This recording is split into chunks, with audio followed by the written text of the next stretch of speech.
Buenas tardes, queridos estudiantes.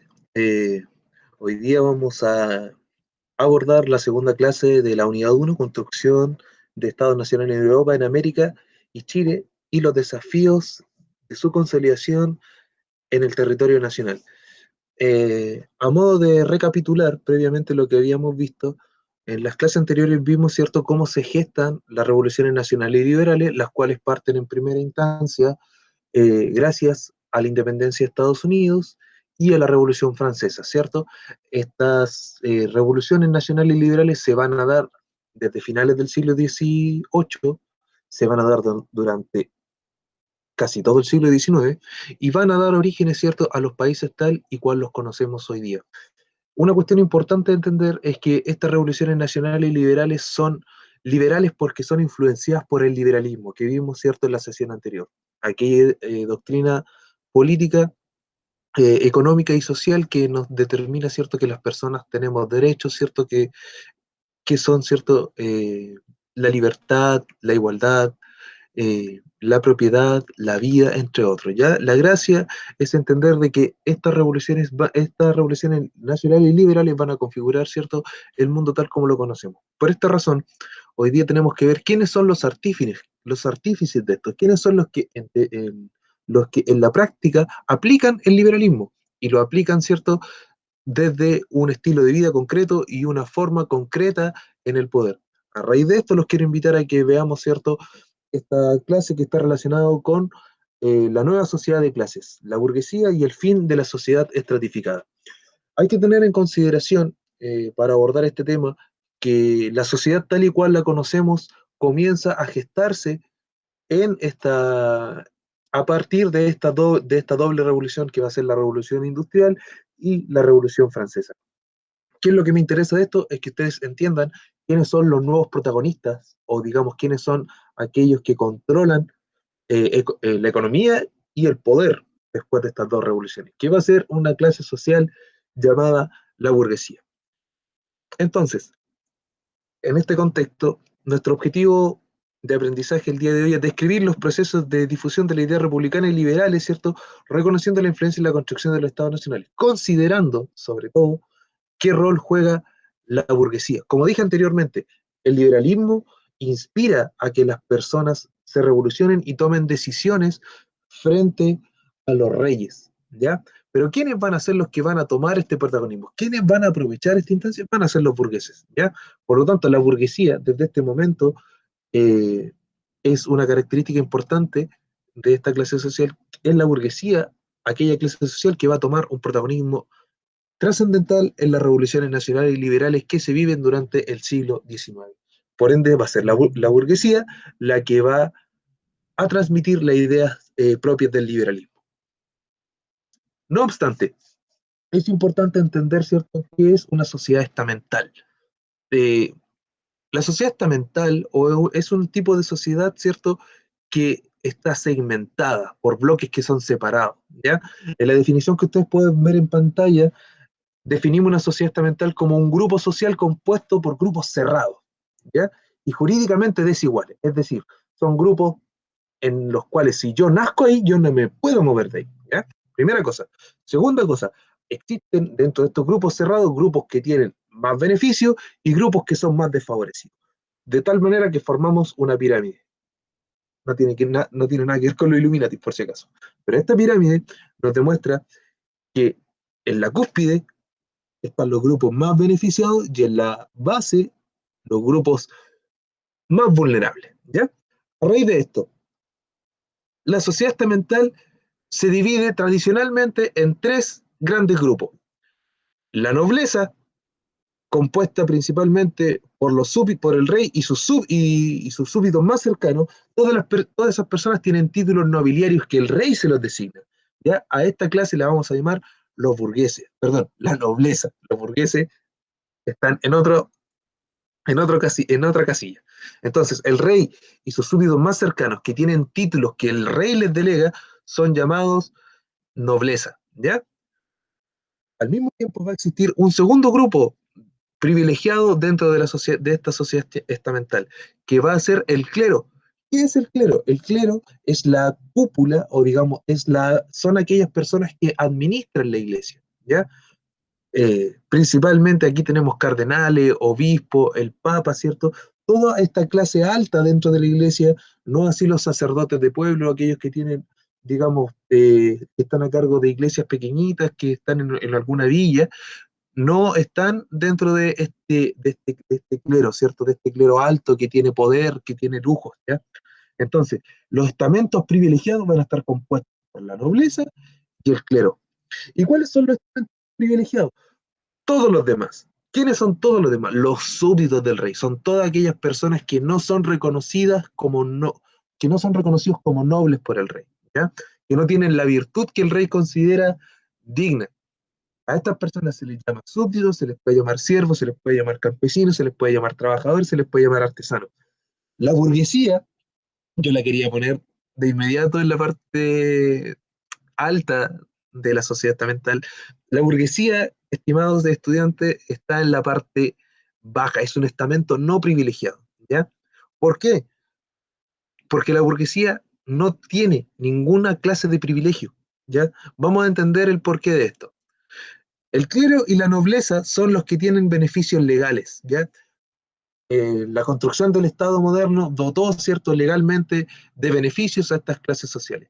Y estos beneficios no eran asequibles para aquellos que estaban en los estamentos no privilegiados. Es decir, los reyes, los nobles, el clero, tenían beneficios entre ellos, por ejemplo, el tener el poder sobre pagar impuestos o no, eh, tenían cierto control respecto de las tierras, en cambio los siervos y los campesinos no los tenían. ¿Qué es lo trascendental de esta sociedad estamental? La sociedad estamental, chiquillo, se crea desde que se crean las civilizaciones, ¿ya? Estos grupos o esta forma de organizar la sociedad es la más antigua que existe. Durante la antigüedad estuvo presente en las diferentes culturas se conocen en Europa y en diferentes lugares de Asia, ¿ya? Es una de las formas de organización social más antiguas que existe, ¿ya? La sociedad estamental se gobernaba a partir de una monarquía, por eso el rey va a estar en la cúspide.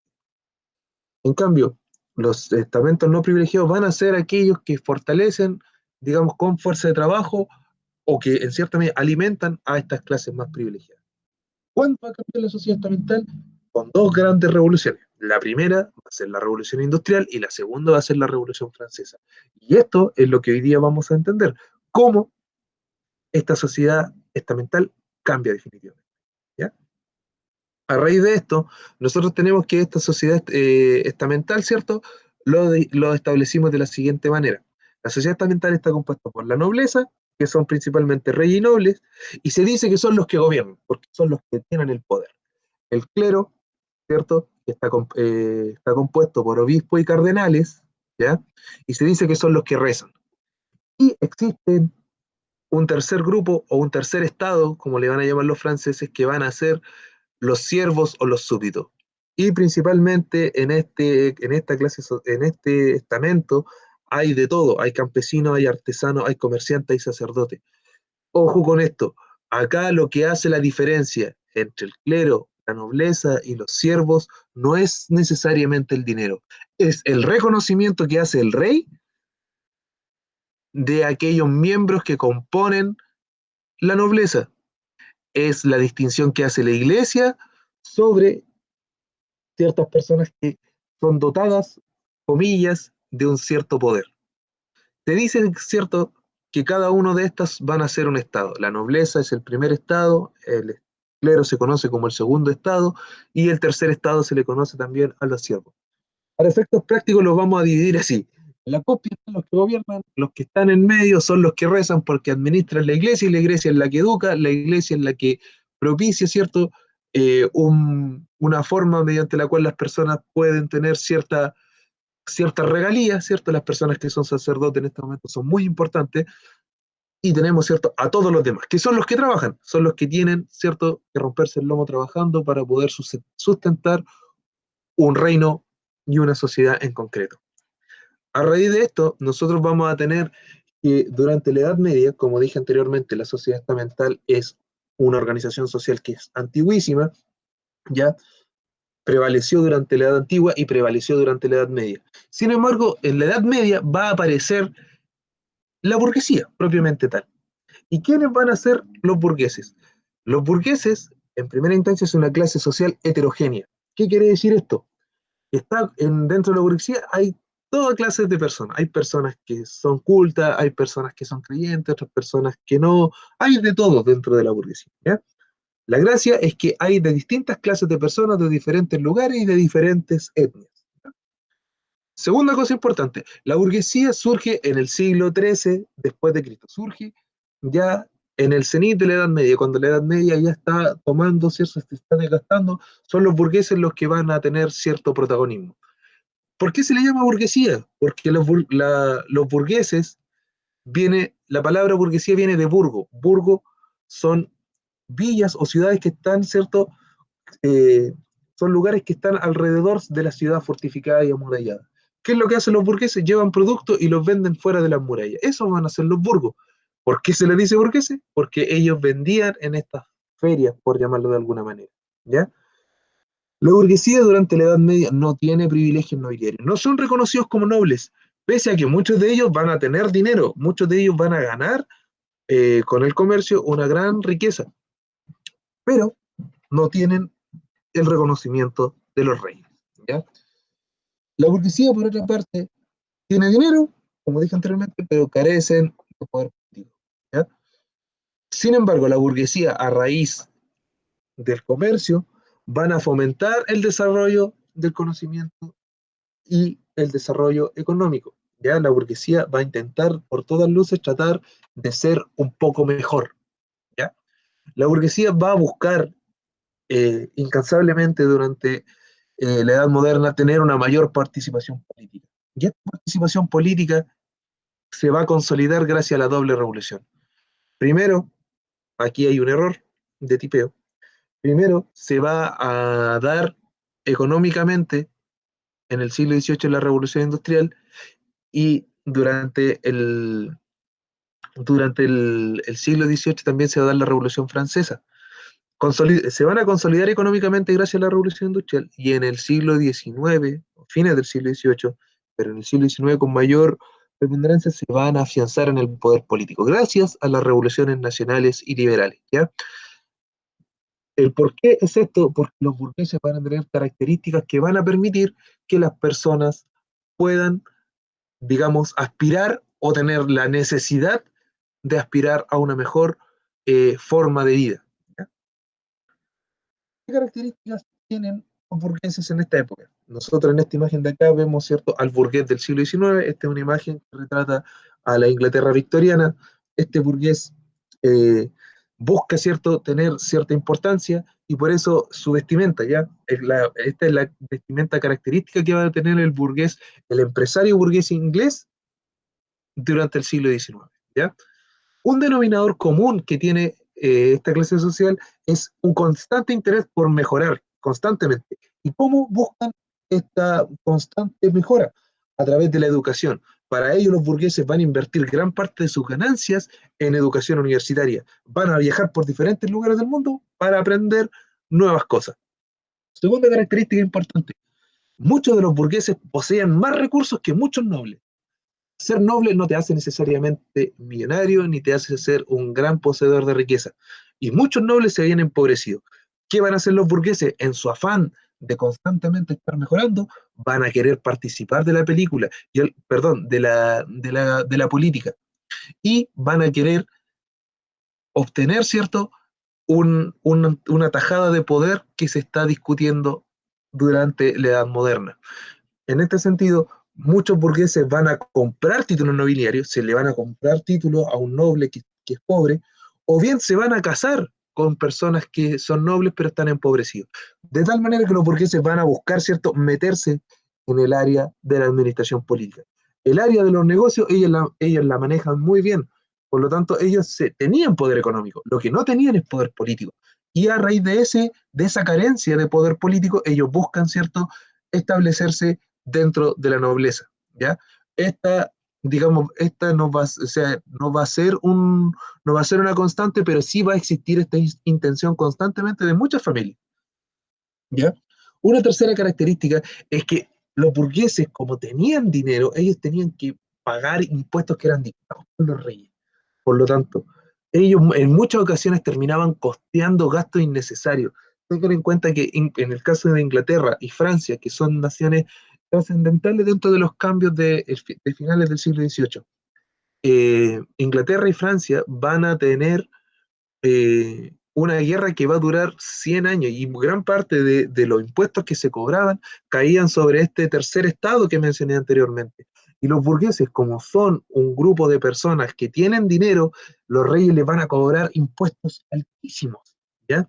En Estados Unidos, cuando comienzan las protestas frente al rey, producto de la guerra que tenía Inglaterra con Francia, van a ser los burgueses de Boston los que van a protestar en el motín del té, producto del alza de impuestos. ¿Ya?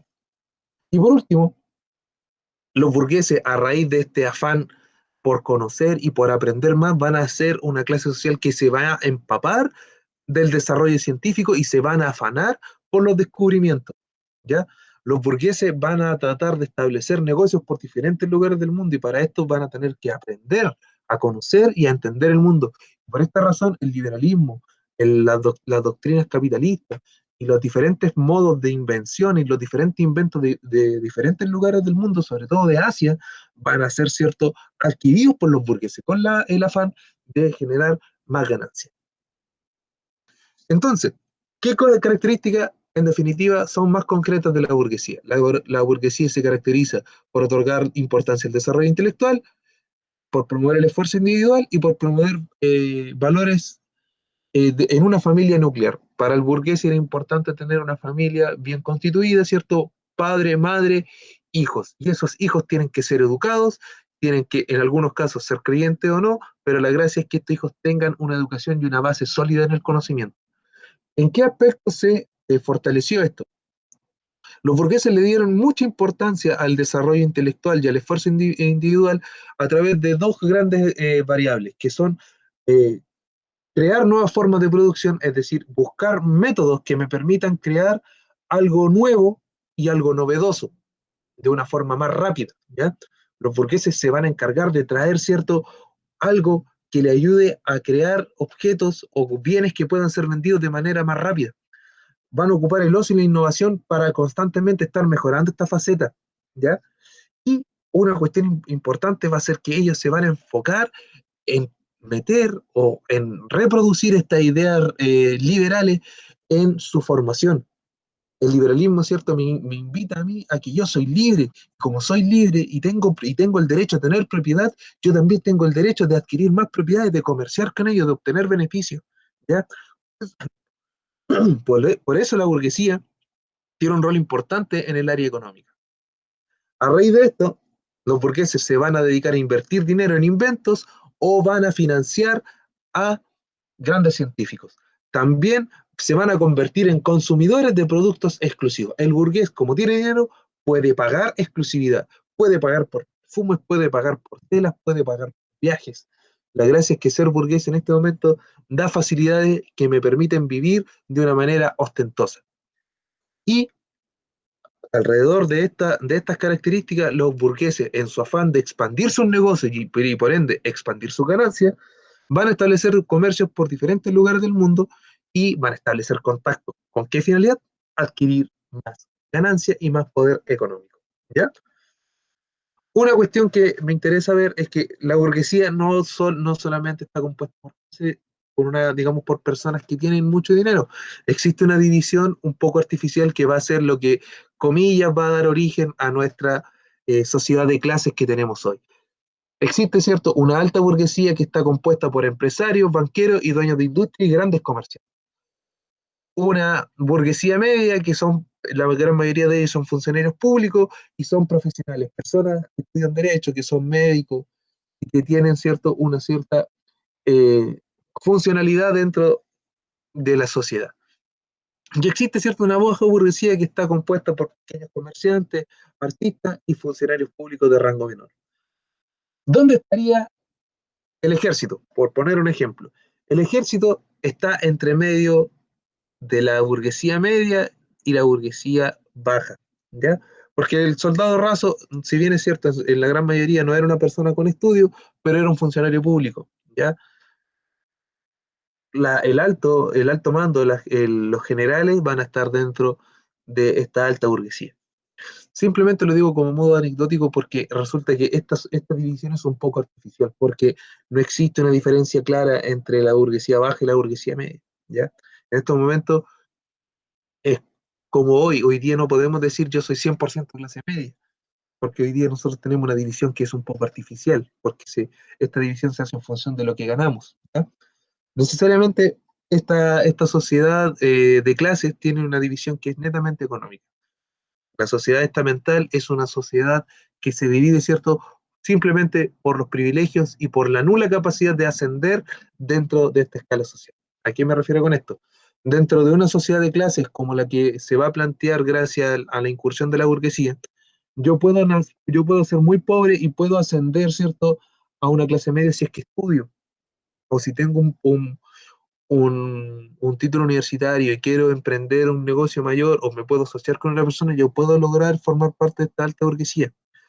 Es posible en una sociedad de clase. En cambio, en una sociedad estamental, si yo nazco siendo esclavo, yo muero siendo esclavo. Si yo nazco siendo noble y me empobrezco y pierdo todo lo que tengo, yo sigo siendo noble porque la nobleza es una declaración que hace el rey sobre mi sangre y sobre mi persona, ¿ya? Esa es una diferencia trascendental. En cambio, la soci- en esta sociedad de clases simplemente tenemos una división que es netamente económica. Esto que está acá es una serie de gráficos y estos gráficos representan las migraciones a nivel eh, mundial. Si nosotros nos damos cuenta, estas flechitas rojas muestran la cantidad de personas que salen desde Europa, ¿ya? Vamos a referirnos o vamos a especificar ciertos conceptos. Cuando hablamos de migrar, estamos hablando de un desplazamiento humano. Son grupos de personas que se trasladan de un lugar a otro, ¿ya? Las migraciones que ocurren durante el siglo XIX son migraciones europeas, porque gran parte de las personas salen o se mueven de Europa hacia otros lugares del mundo. En este mapa nosotros vemos, ¿cierto? Con las flechas rojas, movimientos de europeos, con flechas verdes vemos movimientos o migraciones de japoneses, con flechas azules, movimientos de los chinos y con flechas amarillas de la India. Si ustedes a simple vista nos damos cuenta que la gran mayoría de migraciones en el siglo XIX son principalmente de burgueses. Un dato muy importante para hablar con precisión. Cuando hablamos de migraciones, planteamos que migrar implica que un grupo humano se desplaza, se mueve de un lugar a otro. Cuando hablamos de emigrantes, son personas que salen de su tierra natal y se dirigen a un nuevo rumbo, ¿ya? Emigrar significa salir.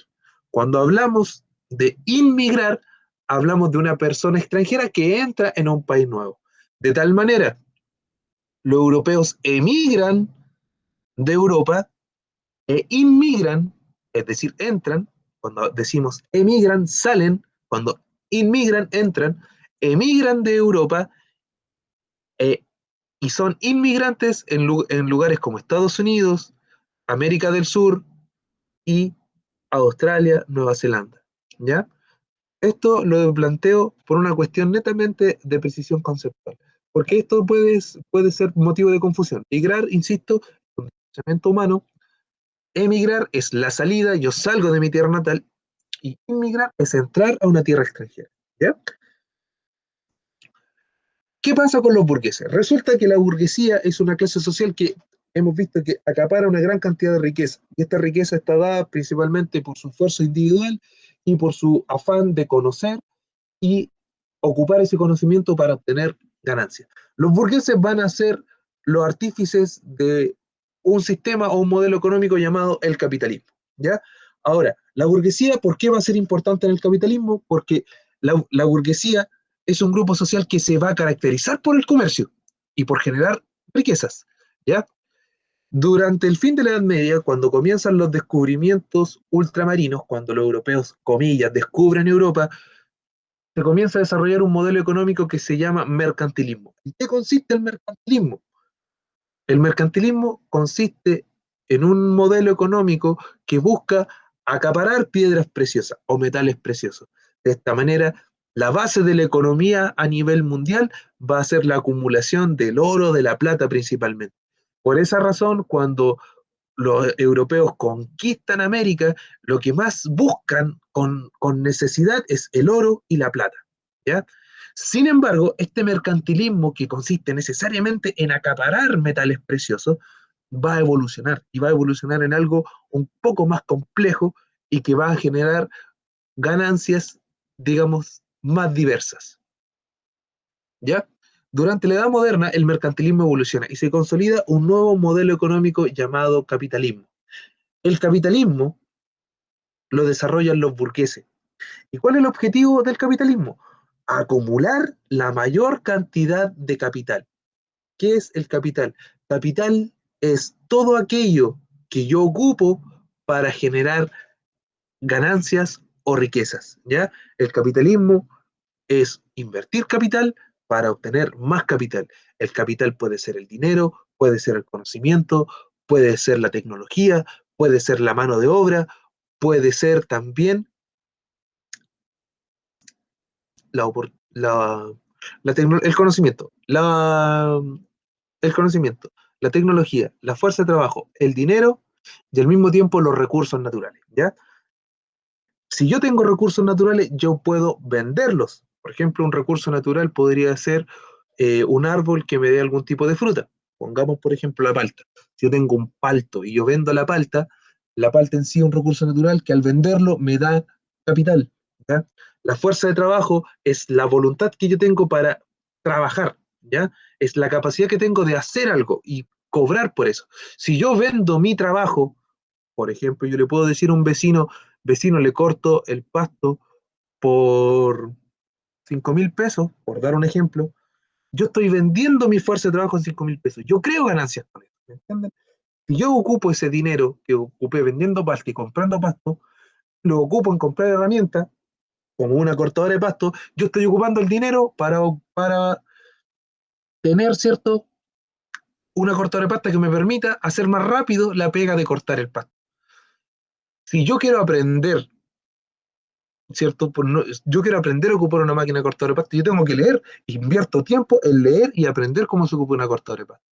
El capitalismo consiste en eso, en ocupar diferentes cosas como, insisto, la tecnología, la fuerza de trabajo, los recursos naturales, el dinero, el conocimiento, para generar más riqueza. Si yo ocupo mi cabeza pensando en algo que me pueda provocar beneficio económico, yo estoy siendo capitalista, estoy tratando de obtener beneficio económico simplemente ocupando los recursos que tengo a mi disposición. Insisto en cuáles son estos recursos: el conocimiento, la tecnología, la fuerza de trabajo, los recursos naturales, las herramientas, entre otros, ¿ya?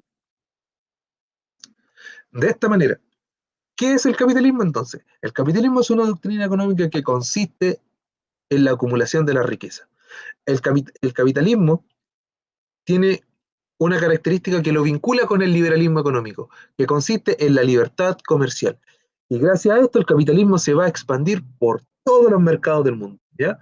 Los mercados quiere decir que el capitalismo se va a manifestar o va a presentarse en los diferentes lugares donde las personas intentan vender o comprar algo. El capitalismo es implementado o es practicado esencialmente por la burguesía. Y los burgueses van a ser llamados capitalistas porque son inversores y buscan tener riquezas, ¿ya? Ahora, la, los capitalistas o burgueses acumulan riqueza a través de la inversión y acá está lo que les decía anteriormente, invierten dinero, ¿ya? Ese dinero lo pueden invertir para contratar a gente, ¿cierto? Y al mismo tiempo ese dinero les puede servir para adquirir conocimiento, adquirir tecnología y con eso extraer recursos naturales. Es una lógica que, por ejemplo, se implementa acá en Chile. Van a haber inversionistas que van a tener dinero, van a contratar a obreros, ¿cierto? ¿Ya? Van a comprar maquinaria para extraer recursos naturales como lo es el cobre, para que me entiendan.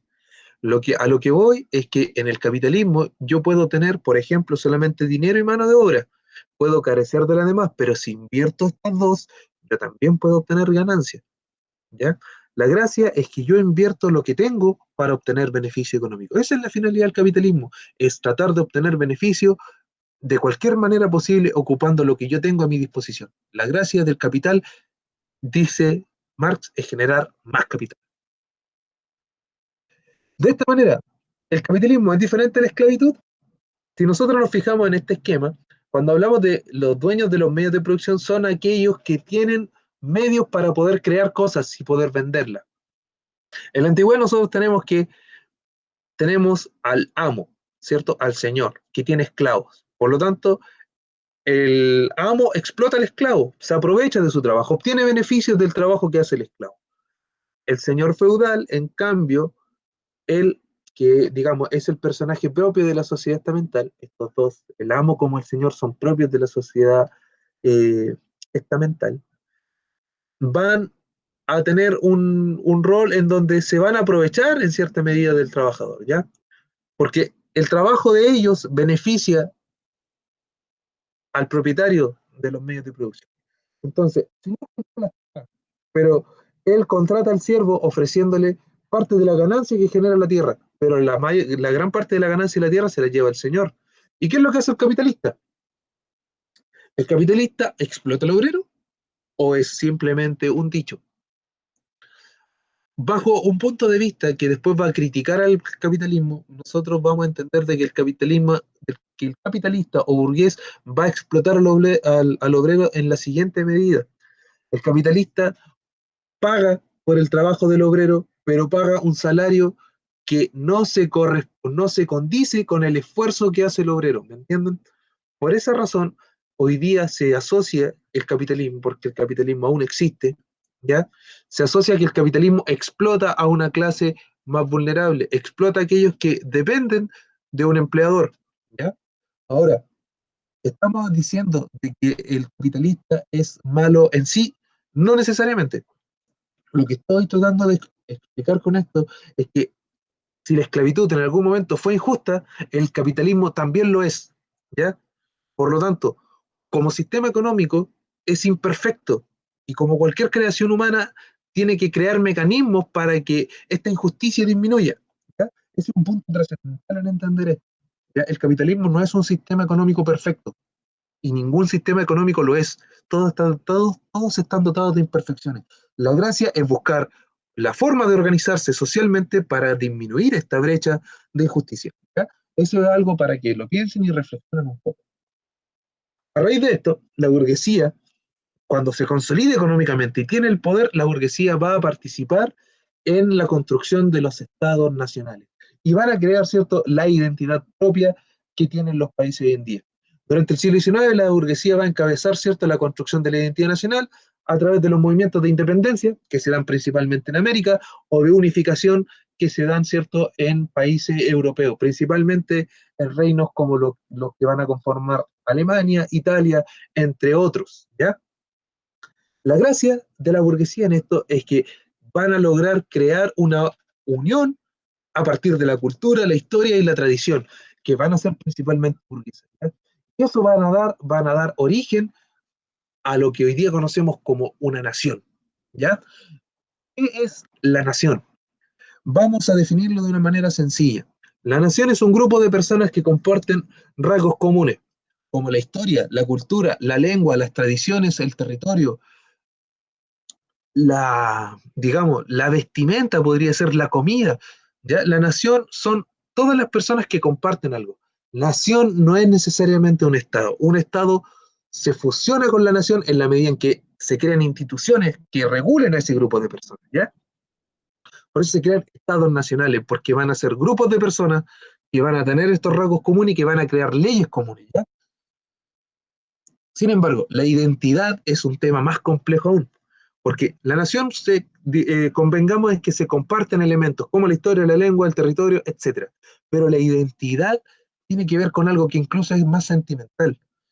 No existe una definición precisa de lo que es la identidad. Es un tema, es un concepto polisémico. Tiene diferentes acepciones y diferentes personas lo definen de múltiples maneras. Yo intenté construir una definición un poco, digamos, eh, un poco sencilla, probablemente no alcance a crear todos o no alcance a abarcar toda la complejidad que tiene el concepto, pero la identidad yo la defino como el conjunto de elementos materiales, emocionales, biológicos e históricos que permiten un vínculo entre diferentes personas. Lo que me gusta con otro.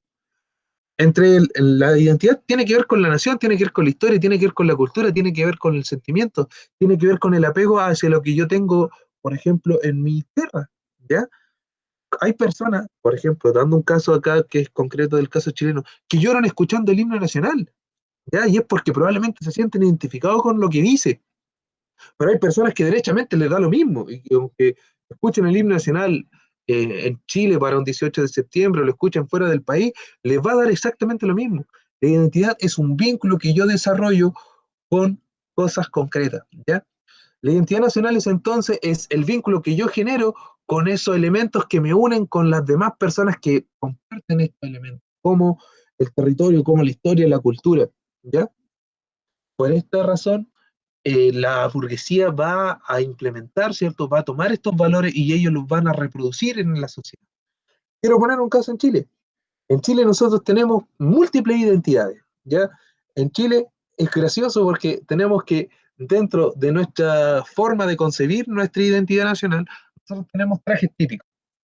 Y el traje típico, de comillas, el burgués chileno o el terrateniente, aquel que tiene tierra, es de un guaso que tiene una vestimenta blanca, ¿cierto? Con una camisa que son bonitos, que tiene polaina en las piernas, que tiene espuelas, que tiene una manta detallada, que tiene un sombrero bonito.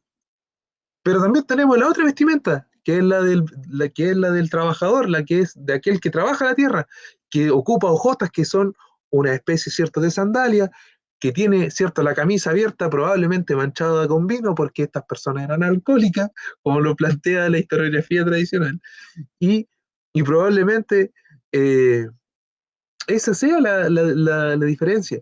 ¿Existe una identidad común? Sí, claro. ¿Por dónde están estos dos trajes típicos? Están en el baile. Ambos se unen bailando la cueca, que sería nuestro baile nacional acá en Chile. Pero esta identidad, esta forma de concebir los símbolos patrios, de concebir la historia, de concebir la cultura, surge o sale necesariamente desde la sociedad.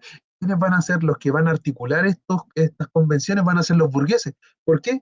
Porque ellos son los que toman el control del Estado una vez que se independizan estos pueblos o se unifican estos pueblos, ¿me entienden? Una cuestión importante que se provoca a raíz de la creación de esta identidad nacional es el desarrollo del nacionalismo.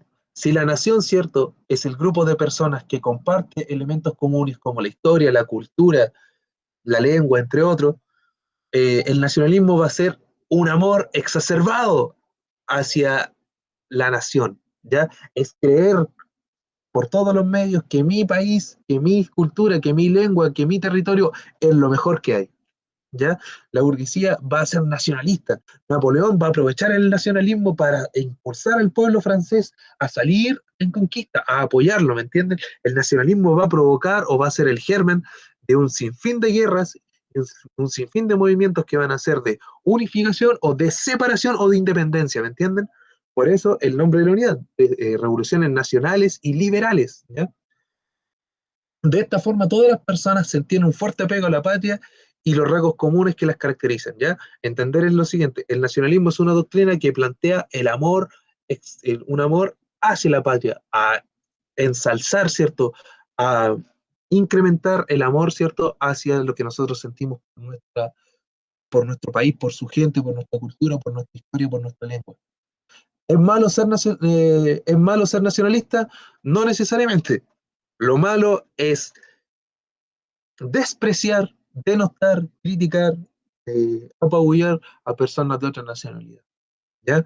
El nacionalismo durante el siglo XIX cayó mucho con cosas que relacionadas con el racismo, cayó mucho en desprestigio de una nación con otra que provocó grandes guerras.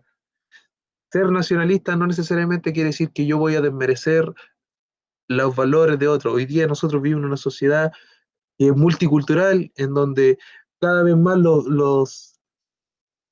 ¿cómo lo planteo? cada vez es más difícil determinar cuáles son los límites de una nación. Por lo tanto, hoy día tenemos que desarrollar una tolerancia y aprender a coexistir, a preservar, si bien es cierto, lo que es nuestro, a preservar esta identidad, estos vínculos, a preservar nuestra historia, a comunicar, ¿cierto? A hablar sobre lo bueno que tiene nuestra cultura, pero también tenemos que ser autocríticos y también ver qué cosas, en qué nosotros, qué cosas tenemos malas dentro de nuestra identidad y de nuestra idiosincrasia, y aprender a rescatar lo bueno que tienen otras culturas. También hay que aprender a ver lo malo de otras culturas, ¿me entiendes? Hay que ser mesurado con nuestra forma de evaluar y de entendernos como personas. Los quiero llamar a la reflexión porque hoy día nosotros en Chile, que somos un país muy nacionalista y que para muchas cosas caemos, ¿cierto?, en, en cierta medida en cuestionar demasiado a aquello que es raro o extraño para nosotros, el llamado está en que nosotros tenemos que aprender a coexistir los unos con los otros, ¿ya? Entonces, en definitiva y sintetizando esto, la burguesía es una clase social, ¿cierto?, que va a cambiar una sociedad estamental que estuvo imperante durante gran parte de la antigüedad y la Edad Media, y le va a cambiar gracias a la Revolución Francesa y a la Revolución Industrial. La burguesía se va a caracterizar por un enorme amor hacia el conocimiento y el desarrollo científico, un fuerte esfuerzo individual y por promover ciertos valores que están relacionados con el liberalismo. La burguesía va a implementar una doctrina económica llamada capitalismo, la cual va a permitir generar ganancias con diferentes formas de inversión, ¿ya?